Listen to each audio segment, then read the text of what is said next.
किसान भाइयों, आप सभी का स्वागत है।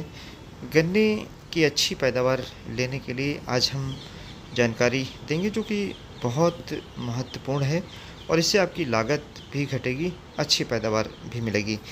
किसान भाइयों, इस समय गन्ने में पानी ज़रूर लगाएं और वह भी 10 दिन के अंतराल पर, चूँकि गन्ने की फॉर्मेटिव स्टेज चल रही है, यानी कि इसमें टिलर्स भी बन रहे हैं और गन्ने की पत्तियां बन रही हैं।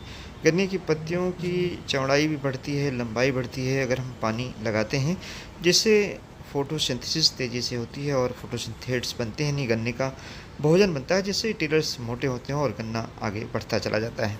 इसके लिए ये ज़रूरी है कि खरपतवार न होने पाएँ और पानी लगता रहे और साथ में नाइट्रोजन की कमी ना हो, कैल्शियम की कमी ना हो। कैल्शियम और नाइट्रोजन दो ऐसे पार्ट हैं जिससे कैल्शियम से सेल वाल बनती है, यानी जितनी कोशिकाएं होती हैं उनकी जो वाल होती है वह बनती है।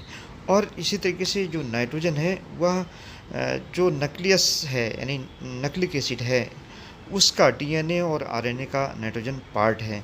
कोई भी गन्ने में या किसी पौधे में ऐसा अंग नहीं बन सकता जिसमें नाइट्रोजन की आवश्यकता ना हो। तो किसान भाइयों, चूँकि एक ऐसी खाद है कैल्शियम नाइट्रेट जिसमें बोरान होता है, हम नाइट्रोबोर के रूप में इसको जानते हैं। अगर इस खाद को हम डाल दें तो सेल डिवीजन को बढ़ाया जा सकता है, जिससे गन्ने की फॉर्मेटिव स्टेज में टिलर्स बढ़ेंगे, जड़ें बढ़ेंगी, गन्ने की लंबाई बढ़ेगी और मोटाई बढ़ेगी। 1 एकड़ में कैल्शियम नाइट्रेट कितना डालना है? अगर दाने डालते हैं तो 25 किलोग्राम 1 एकड़ में एक बार डाल दें, चूँकि ये खाद महंगी है, करीब 1700 रुपये की एक बैग मिलती है 25 केजी, जिसको हम 1 एकड़ में डाल सकते हैं।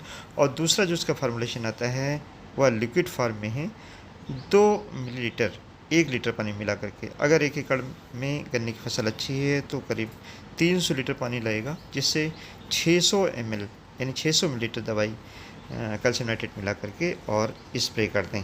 स्प्रे करने की एक शर्त है, और जो दानेदार है उसको भी डालने की, कि खेत में नमी हो।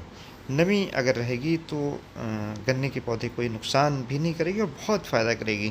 किसान भाइयों, चूँकि इसमें कैल्शियम भी है, नाइट्रोजन नाइट्रेट फॉर्म में है और बोरान यानी नाइट्रोबोर वाली अगर कैल्शियम नाइट्रेट डालते हैं तो इसमें बोरान भी रहती है, जिससे बहुत तेज़ी से गन्ना बढ़ता है। किसानों में बहुत ज़्यादा दवाइयाँ और बहुत सारे अलग प्रकार के न्यूट्रिएंट डालने की आवश्यकता नहीं है। जो रिकमेंडेड डोज है, संस्कृत मात्रा है, वह डालते रहें। हर सिंचाई पर यानी कम से कम 15 दिन के अंतराल पर यूरिया ज़रूर पड़नी चाहिए। 150 किलोग्राम यूरिया की टॉप ड्रेसिंग गन्ने में अवश्य होनी चाहिए। धन्यवाद।